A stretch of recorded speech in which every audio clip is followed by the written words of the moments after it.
Et bonjour à tous. Aujourd'hui on se retrouve pour une nouvelle partie de Magic entre Karizev et Golos. Donc c'est moi-même qui vais jouer Karizev et c'est Baptiste, le patron de la boutique où on joue à Agen, donc la boutique Pile ou Face, qui va jouer Golos. Donc Karizev vous le connaissez mais je voulais quand même vous le rappeler. Il est 2 d'invoque, 1-3, initiative, menace. Et à chaque fois que j'attaque, je vais poser un singe de main engagé et attaquant.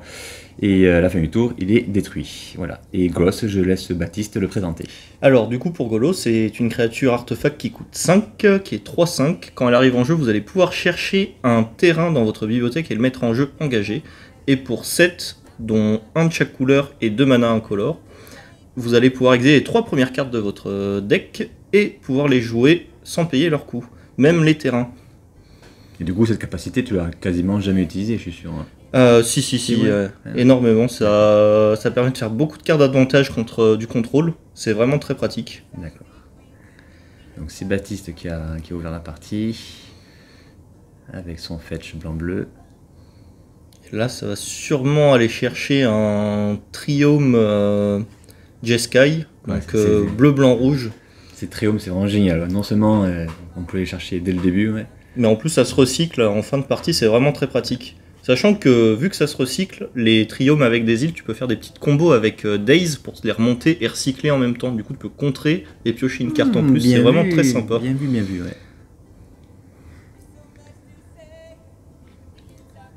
Donc là, normalement, le match-up est un peu plus pour mono rouge, comme c'est un jeu un peu lent, mais peut-être qu'il va avoir des surprises, on ne sait pas. Donc la deuxième fetch. C'est ce dont j'étais sûr et certain. Je me suis dit, Golos, 5 d'invoque, il n'aura jamais le temps de le poser, ou quand il l'aura posé, la partie sera quasiment finie. Donc la petite Taiga. Donc là, ça va sûrement jouer un sort directement. Et là, c'est une explorée, donc on peut jouer un land de plus ce tour-ci et piocher une carte. Donc petit accélérateur très pratique. Et là, dans ma tête, je me dis que en fait, finalement, ça va pas être si facile que ça, parce qu'il va rapidement avoir ses 5 mana. Donc moi, tour 2, quoi qu'il arrive, on pose toujours Karizev. Même si on a une créature initiative ou célérité en main, c'est toujours Karizev tour 2. D'accord, ça je ne savais pas. Tout le temps. Le fait qu'elle soit menace, on est sûr de mettre 3. Alors là, tour 3, un Teferi. Donc là, ça met un peu de tempo sur la partie, du coup, en remontant Karizev et en piochant une carte. Et du coup, en plus, ça va empêcher Kellyk de jouer en éphémère.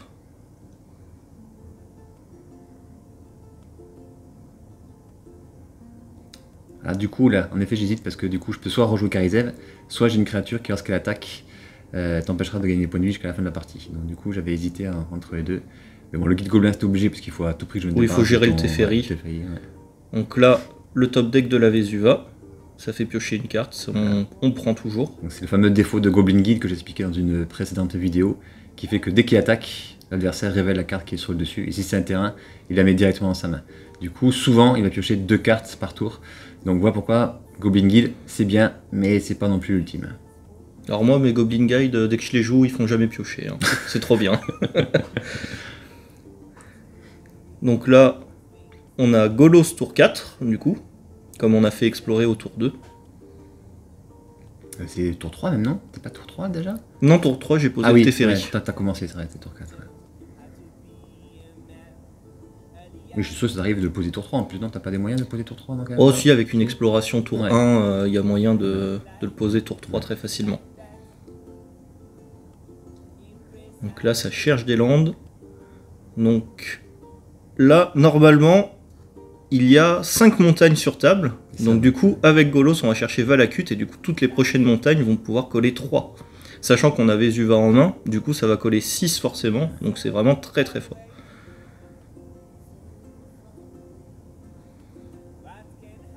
Et t'es encore à 15 points de vie, c'est hallucinant quoi, la vitesse avec laquelle t'es... Mais le Teferi a beaucoup aidé, je pense, dans la tempo, parce que sinon j'aurais déjà pris 3 de plus. Ouais, mais tu seras encore à 12, et là en fait j'ai un 3-5 à gérer. Et le problème c'est que 4 en force, j'ai beaucoup de blasts qui font 4, mais 5 j'en ai 0. Donc le voleur de riche, qui permet donc de piquer une carte sur le dessus de bibliothèque à l'adversaire, s'il a plus de cartes que nous en main. Donc là, la carte vraiment très sympa, sachant qu'on peut les jouer, si je ne m'abuse, avec du mana de n'importe quelle couleur. C'est ça, ouais. Donc ça permet de faire vraiment du card advantage en piquant des fois des combos sur l'adversaire. Et ça peut vraiment être très pénalisant. Heureusement pour moi, j'ai pioché la Vesuva et le Valakut est déjà sur table, du coup, rien ne pourra empêcher la combo. Du coup, on a 2 effets. On a l'effet du Goblin Guide et l'effet 3 essais avec Karizev qui Oui, met son jeton. avec Karizev aussi, ouais. Donc du coup, hop, le Goblin Guide révèle un terrain. Et on fait aussi l'effet de Robert le Riche.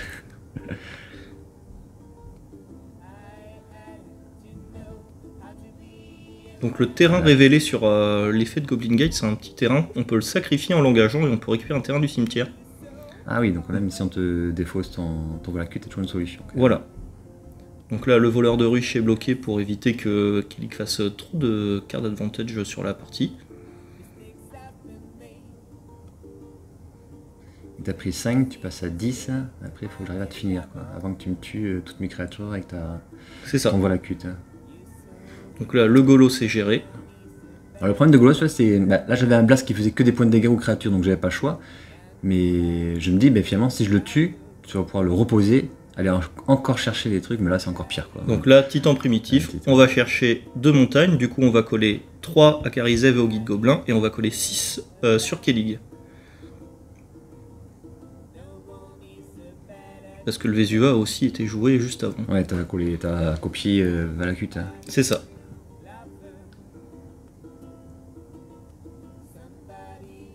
Et puis la prochaine attaque, tu vas encore aller chercher 2 montagnes. T'as combien de montagnes en tout dans le. Dans le deck, je crois que je suis à 16 montagnes à peu près. Ah oui, il y a autant de montagnes quand même différentes. Oui. Et encore, ils n'ont pas édité tous les lands, typiquement les lands de recyclage, les triomes et les lands oui. d'Amonkhet Ouais. Donc, il y en a n'ont encore pas plus, toutes ouais. été faits. Donc c'est le fameux créature dont je vous parlais tout à l'heure, qui est 2 invoques de 2. Dès qu'elle inflige blessure au moins une fois, l'adversaire pour le restant de la partie ne pourra plus gagner point de vie. Mais là en fait, j'avais pas trop compris le principe du deck à Baptiste.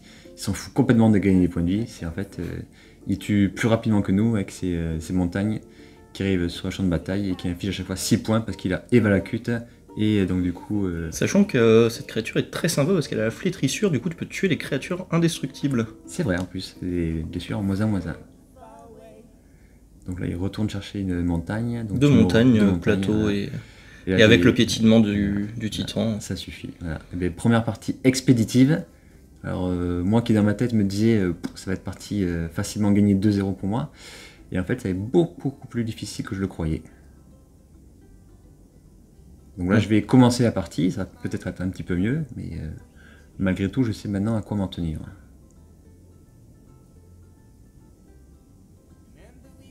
Là il me semble que les 2 joueurs gardent. Ouais, c'est très rare Tu de joues faire, pas trop de T1 dans Mono Rouge on dirait. Non, je préfère... il y a 2 versions de Mono Rouge. Il y a la version avec beaucoup de créatures à un invoque, mais qui dès qu'on leur pose une créature de 2 initiatives, ils vont commencer à avoir des difficultés. Ouais. Moi je préfère jouer des bonnes créatures à 2 d'invoque et beaucoup de blasts. Par contre moi je crois que je joue tous les blasts qui existent à 1, 2 et 3. Donc là j'ai mis en suspension la recherche de demain, donc c'est une carte pour 3 qui nous permet d'aller chercher un terrain et de le mettre en jeu, un terrain de base bien sûr. Et par contre, pour 1 vert, on peut le mettre en suspension 2, donc au tour 3, il sera joué au début de l'entretien, et du coup on aura un land de plus, et généralement on peut faire un petit Golos tour 3. Le terrain il arrive dégagé en plus là ? Il arrive dégagé. D'accord. Donc là, Edge of Autumn, du coup on va chercher un terrain de base, si on a 4 terrains au moins, ou on peut le recycler en sacrifiant un land. Du coup, là normalement, au prochain tour, si on fait pas de land drop, et ben on aura Golos tour 3. Oui, puis en plus en général, vu que tu joues quoi, 48 terrains, c'est ça ? 48 terrains, exactement. Ouais, je pense pas que tu fasses beaucoup de mulligan. Eh bien, ça arrive des fois, plus qu'on le croit. Donc ça, c'est sûrement la manière de mélanger, et à force de jouer, des fois on stack les landes. Ouais, donc ça, il faut bien des stacks entre chaque partie. Donc là, la 3-2 célérité qui peut se transformer en loup-garou, vraiment très forte, donc, mais pas mal de pression. Si aucun sort n'est lancé pendant un tour, il devient un 4-3. Donc très bien face aux jeux contrôle qui font que contrer. S'ils font rien pendant leur tour, hop, ils se transforment. Là en l'occurrence, je pense que tu vas toujours faire un truc et moi-même on va toujours faire un truc, donc il sera toujours 3-2. Mais bon, 3-2 pour 3 en célérité, C'est ça. c'est déjà bien. Donc là, tu as déjà ton 4e mana à ton entretien gratuitement. Logiquement, tu pioches ton 5e. Donc là, ça arrive dégagé comme il y a 2 terrains de base. Et là, Golos. Et là, la situation est quand même un peu compliquée. Ouais. Du coup, Je me dis qu'il faut aller tour chercher. 3, c'est bien ça, hein? On est tour 3. Ah ouais. Je me dis qu'il faut aller chercher Glacial Chasm. Donc pour éviter de prendre trop de dégâts. T'avais encore le temps, je pense que tu as 12, tu peux bloquer en fait le 3-2. Tu vas prendre 3, tu vas passer à 9. Moi, j'aurais pas fait ça comme choix en fait. Ouais. Ah, je serais directement voir la cute et j'aurais fait le même scénario que la première en fait. C'est peut-être le choix, un choix ouais, c'était vraiment le choix compliqué. Ouais. Bon, après, tu sais très bien qu'il n'y a plus Terre Dévastée, donc tu étais quand même plutôt tranquille avec le Glacial Chasm. Donc le Glacial Chasm, c'est précipice glaciaire en français et il peut plus recevoir de blessures. Enfin, il peut plus subir de dégâts. Voilà, subir de dégâts, ouais. Et par contre, il ne peut pas attaquer avec. Et à chaque entretien, il va payer un entretien cumulatif 2 points de vie. Donc 2 points de vie, puis 4, puis 6. Alors, petit point de règle, on réduit les dommages subis à 0. Par contre, tout ce qui est perte de points de vie, on les perd. Oui, voilà, ouais. Et du coup, on peut quand même perdre avec un Glacial Chasm. Voilà, ouais. On peut plus engager ces terrains comme les fetch qui vont payer un point de vie ou ce genre de choses. Si, on peut. Mais non, je crois que c'est marqué payer un point de vie sur un... Oui, mais tu payes un point de vie, du coup, c'est pas des dégâts. Oui, donc du coup, tu les payes tes points de vie. Oui, du coup, c'est pas prévenu par... C'est ça. Ouais. Donc là, le Misium Mortar avec la foudre ou la Chain Lightning, je pense. Non, c'est une foudre, ouais. Non, c'est une Chain Lightning. Ah ouais, je me suis trompé, tu vois. Ouais. Et du coup, ouais, obligé d'utiliser 2 blasts pour tuer une créature. Très difficile. Mais...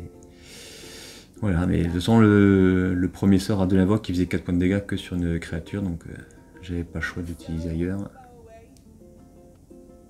Alors, un témoin éternel.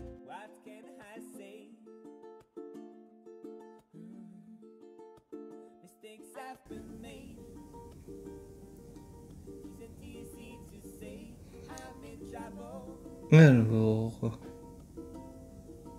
Donc là, Kellig ne joue pas de sort et n'attaque pas, du coup il va flipper son loup-garou. Il devient un 4-3. Je peux toujours pas attaquer, de toute façon, il y a toujours le précipice glaciaire là, qui est... le précipice glaciaire, tu l'as pas payé.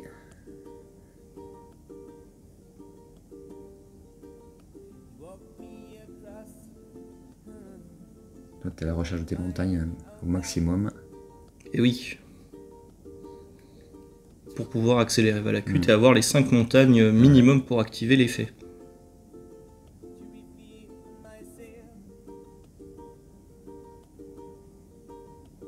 Donc là, un verdict suprême afin de limiter les dégâts vu qu'il n'y a plus de protection avec le précipice.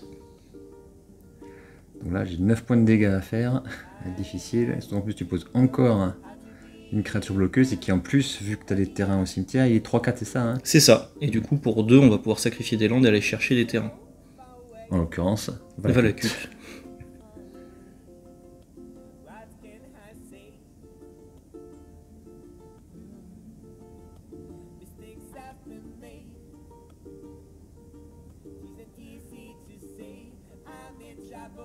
J'ai beaucoup de mana, mais du coup, ça va m'être utile, je crois.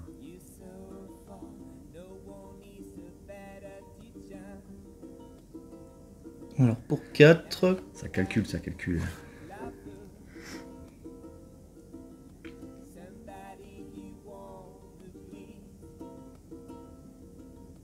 Je me rappelle plus de quoi on avait discuté, là. Oula, je repose juste Karizev. Ah, je devais vraiment avoir pas grand-chose en main pour faire ça, hein. Toi, tu vas pouvoir aller chercher Valakut. Alors, à la recherche de demain. Donc là, tu as joué normal pour son coup à Tron Invoque. Bah là, je pense pas que ça serve d'attendre 2 tours pour aller chercher. Ouais. Donc là, on va chercher une autre montagne de base.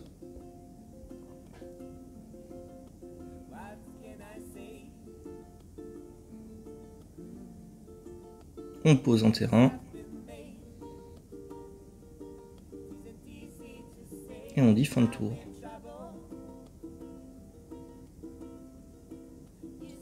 Là, à tout moment, tu peux le faire, hein, aller chercher ta... Exactement.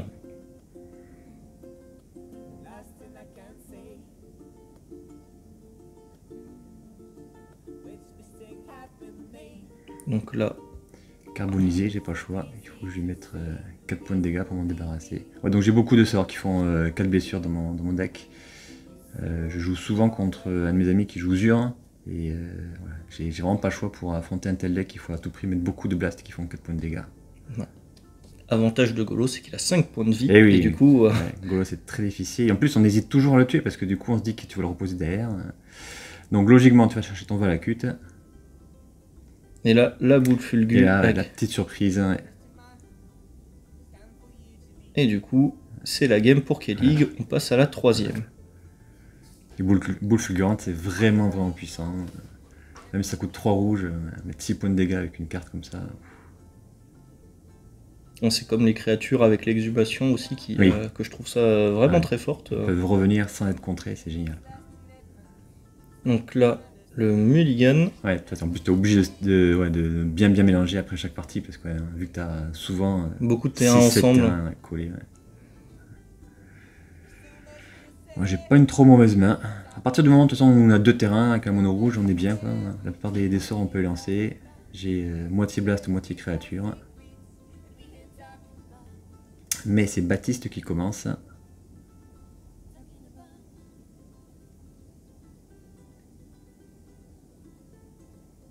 Ouais, donc comme quoi, hein, t'as prouvé que tu pouvais faire un mulligan malgré 48 landes. Bon, après aussi, des fois, ça, si on a ça. 6 landes en main, Oui, oui. c'est pas ouf. Ouais.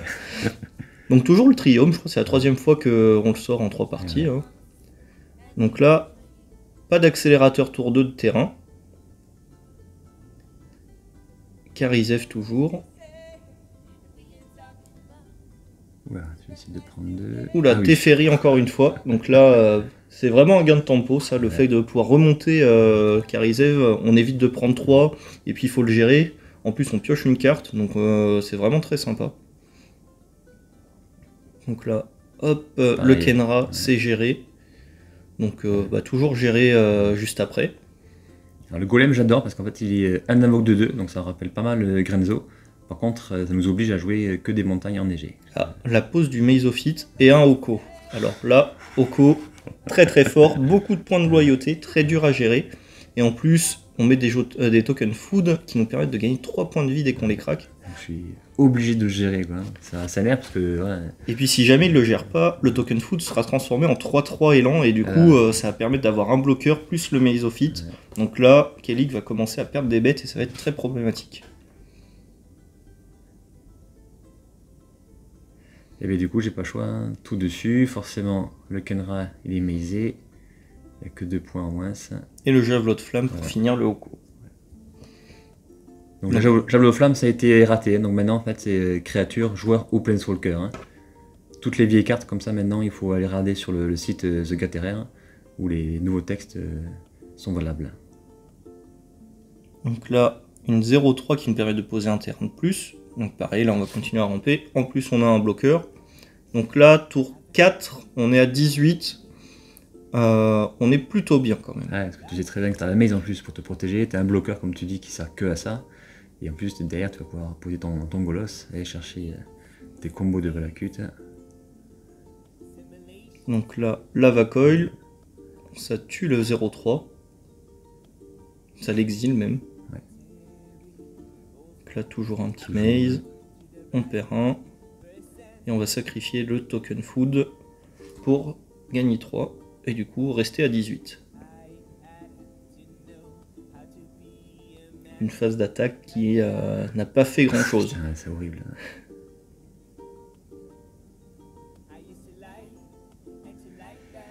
Allez, le petit Karizev. Donc là, en effet, ouais, je l'ai pas posé tour 2 parce qu'il fallait à tout prix que je gère en fait son Teferi. Donc que j'ai une créature qui s'est héritée. Donc un autre triome. Celui Mardou, du coup, blanc, rouge, noir. Ils sont très bien ces terrains en dual commander. Hein. Bah, ils arrivent engagés, mais après, dans les decks 3 couleurs, ce qui est sympa, c'est si on n'a rien à jouer, on peut aller les fetcher Voilà, et les mettre direct. On a tellement de fetch en 3 couleurs que logiquement, Il y a de fortes chances qu'on ait un La fetch tour tour, 5 Golos. On va chercher Valakut. le classique Valakut. Avant, tu jouais peut-être pas comme ça quand l'adversaire jouait Terre Dévastée. Quand il y avait Terre Dévastée encore autorisée. Si, ça Si, quand pouvait. même, Ça... Bah, en fait, avant, il y avait aussi Change-Lieu qui mettait des grosses Et pressions. oui, c'est vrai, oui. Mais ça pouvait, vu que tu peux récupérer aussi des terrains du cimetière, des trucs comme Ouais. ça. Ils ont qu'une Wasteland. Donc, et t'avais Champ des Morts aussi avant. Ouais. Du c'est coup, vrai. fallait, Ouais. fallait Choisir si- entre ça ou. Ouais. Donc, le chacal. Le chacal, dès qu'il prend un dégât, j'en prends autant, mais c'est une créature qui est un évoque de 1, qui frappe très vite, très fort. Donc là, Kellig a 5 créatures sur le board, plus le jeton Voilà. de Karizev, plus l'usine de Mishra qui pourra s'animer. Voilà. Donc ça fait un total de 7 Là, en créatures fait, pour attaquer. Ouais. Là, j'ai prié pour pas que tu aies une anti-créature de masse. Et mon but du jeu, c'est de poser max créature pour qu'il y en ait juste 2 bloqués par un Golos et par un Maze. Et mettre ensuite beaucoup de dégâts. Donc là, l'heure de la promesse, on va chercher Vesua qui a copié Valakut et une montagne. Du coup, on va pouvoir coller 6. Et du coup, réduire le nombre de créatures. Et là, mon plan de jeu s'écroule. Donc, heure de la promesse, très très sympa parce que ça a cherché 2 terrains. Ouais. Pas des terrains de base, vraiment 2 terrains Deux qui terrains sont au choix, vraiment ouais. sympas. Donc là, une petite incinération. On prend 3, on essaye de faire la course au PV. Ouais, là, ça va être très difficile. Hein. Je me rends compte qu'à chaque tour, tu vas pouvoir me mettre une montagne en jeu. Donc là, on maïse toujours Le Kenra. le Kenra. Du coup, bébé chacal, il est bloqué par un Golos. Je prends 3 blessures. Alors là, c'était un choix discutable. Peut-être bloquer La la Mishra, Mishra pour ouais. enlever un land. Ouais. Après, Mais Mishra, ça m'oblige à chaque fois à repayer 1. Donc voilà, C'était- c'est ça. C'était discutable, mais au moins tu mettais 3. Et derrière, tu dis que tu vas pouvoir faire la course au point de vie C'est ça. de façon plus efficace.